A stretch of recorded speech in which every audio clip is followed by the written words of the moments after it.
श्री दुर्गा सप्तशती अध्याय चौथा। इस अध्याय में इंद्रादि देवता द्वारा देवी की स्तुति की है। महर्षि मेधा बोले, देवी ने जब पराक्रमी दुरात्मा महिषासुर को मार गिराया और असुरों की सेना को मार दिया, तब इंद्रादि समस्त देवता अपने सिर तथा शरीर को झुकाकर भगवती की स्तुति करने लगे। जिस देवी ने अपनी शक्ति से यह जगत व्याप्त किया है और जो संपूर्ण देवता तथा महर्षियों की पूजनीय है, उस अंबिका को हम भक्तिपूर्वक नमस्कार करते हैं। वह हम सबका कल्याण करे।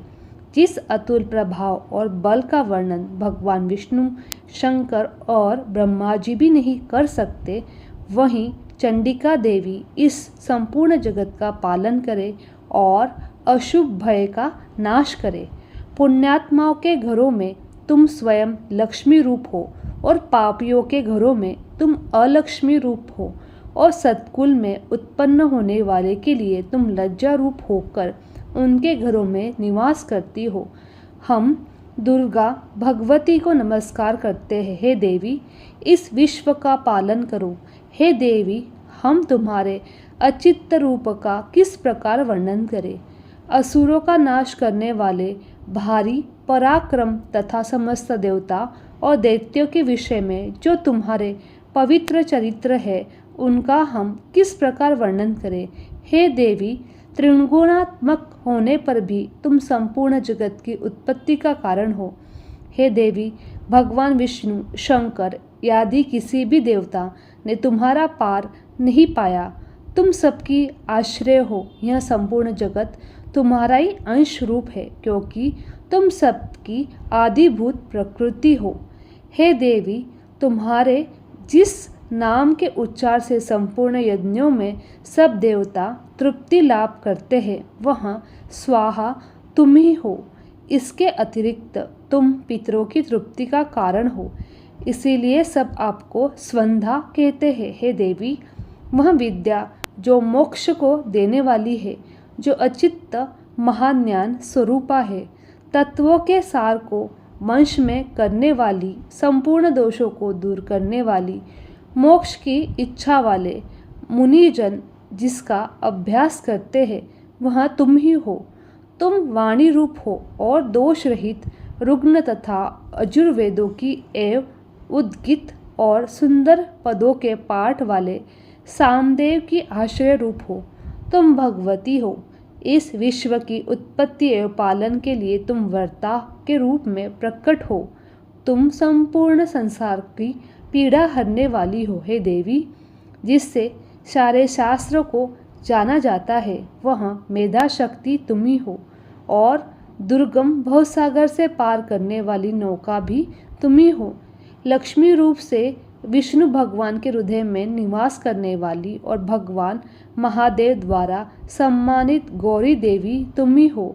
मंद मुस्कान वाले, निर्मल पूर्णचंद बिंब के समान और उत्तम स्वर्ण की मनोहर कांति से कामनीय तुम्हारे मुख को देखकर भी महिषासुर क्रोध में भर गया। यह बड़े आश्चर्य की बात है देवी। तुम्हारी यही मुख जब क्रोध से भर गया तो उदक काल के चंद्रमा की भांति लाल हो गया और तनी हुई भव्य के कारण विकराल रूप हो गया। उसे देखकर भी महिषासुर के शीघ्र प्राण नहीं निकल गए। यह बड़े आश्चर्य की बात है। आपके कुपित मुख के दर्शन करके भला कौन जीवित रह सकता है। देवी, तुम हमारे कल्याण के लिए प्रसन्न हो। आपके प्रसन्न होने से इस जगत का अभूत्य होता है, और जब आप क्रोध हो जाती हो तो कितनों ही कुलों का सर्वनाश हो जाता है। यह हमने अभी अभी जाना है, जब तुमने महिषासुर की बड़ी सेना को देखते हुए मार दिया है।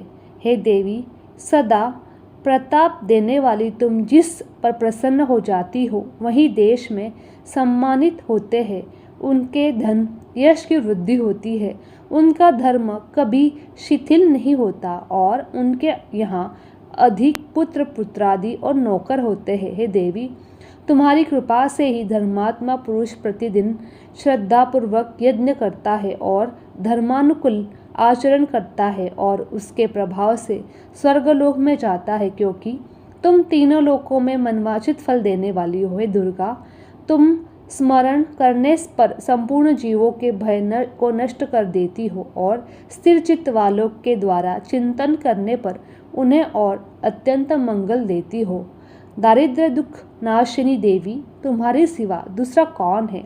तुम्हारा चित्त सदा दूसरों के लिए उपकार में लगा रहता है। हे देवी, तुम शत्रुओं के लिए मारती हो और उनके मारने से दूसरों को सुख मिलता है। वह चाहे नरक में जाने के लिए चिरकाल तप पाप करते रहे हो, किंतु तुम्हारे साथ युद्ध करके सीधे स्वर्ग को जाए, इसीलिए तुम उनका वध करती हो। हे देवी, क्या तुम दृष्टिपात मात्र से समस्त असुरों को भस्म नहीं कर सकती? अवश्य ही कर सकती हो, किंतु तुम्हारा शत्रुओं को शस्त्रों के द्वारा मारना इसीलिए है कि शास्त्रों के द्वारा मारकर वे स्वर्ग को जावे। इस तरह से देवी, उन शत्रुओं को प्रति तुम्हारा विचार उत्तम है। हे देवी, तुम्हारे उग्र खंडन की चमक से और त्रिशूल की नोक की कांति की किरणों से असुरों की आंखें फूटी नहीं गई। उसका कारण यह था कि वे किरणों से शोभामान तुम्हारे चंद्रमा के समान आनंद प्रदान करने वाले सुंदर मुख को देख रहे थे। हे देवी, तुम्हारा शील बुरे वृत्तांत को दूर करने वाला है और सबसे अधिक तुम्हारा रूप है, जो न तो कभी चिंतन में आ सकता है और न जिसकी दूसरों से कभी तुलना हो सकती है। तुम्हारा बल व पराक्रम शत्रुओं का नाश करने वाला है। इस तरह से तुमने शत्रुओं पर भी दया प्रकट की है। हे देवी, तुम्हारे बल की किसी के साथ बराबरी नहीं की जा सकती। शत्रुओं को भय देने वाला इतना सुंदर रूप भी और किसका है?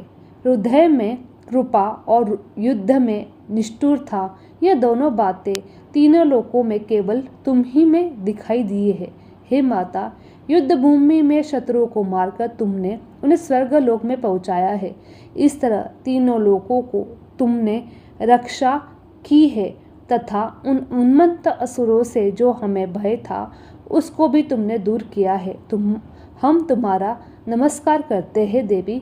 तुम शूल तथा खंडक से हमारी रक्षा करो तथा घंटे की ध्वनि और धनुष की टक्करों से भी हमारी रक्षा करो। हे चंडिके, आप अपने शूल को घुमाकर पूर्व पश्चिम उत्तर दक्षिण दिशा में हमारी रक्षा करो। तीनों लोकों में जो तुम्हारी सौम्य रूप है तथा घोर रूप है, उनसे हमारी रक्षा करो तथा इस पृथ्वी की रक्षा करो। हे अंबिके, आपके कर पल्लवों में जो खंडन, शूल और गदा आदि शस्त्र शोभा पा रहे हैं, उनसे हमारी रक्षा करो। महर्षि बोले। इस प्रकार जब सब देवताओं ने जगत माता भगवती की स्तुति की, नंदनवन के पुष्प तथा गंध अनुलेपों द्वारा उनका पूजन किया, फिर सबने मिलकर जब सुगंधित दिव्य धूपों द्वारा उनका सुगंधित निवेदन की, तब देवी ने प्रसन्न होकर कहा, हे देवताओं, तुम सब मुझसे मनवांछित वर मांग लो।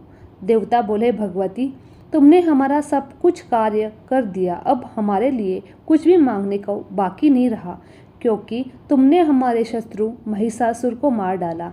हे महेश्वरी, तुम इस पर भी यदि हमें कोई वर देना चाहती हो तो बस इतना वर दे दो कि जब जब हम आपका स्मरण करें तब तब आप हमारी विपदाओं को हरण करने के लिए हमें दर्शन दिया करो।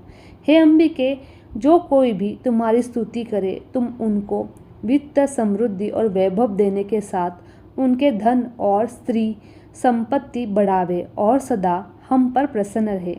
महर्षि बोले, हे राजन, देवताओं ने जब जगत के लिए तथा अपने लिए इस प्रकार प्रश्न किया तो बस तथास्तु कहकर देवी अंतर्धान हो गई।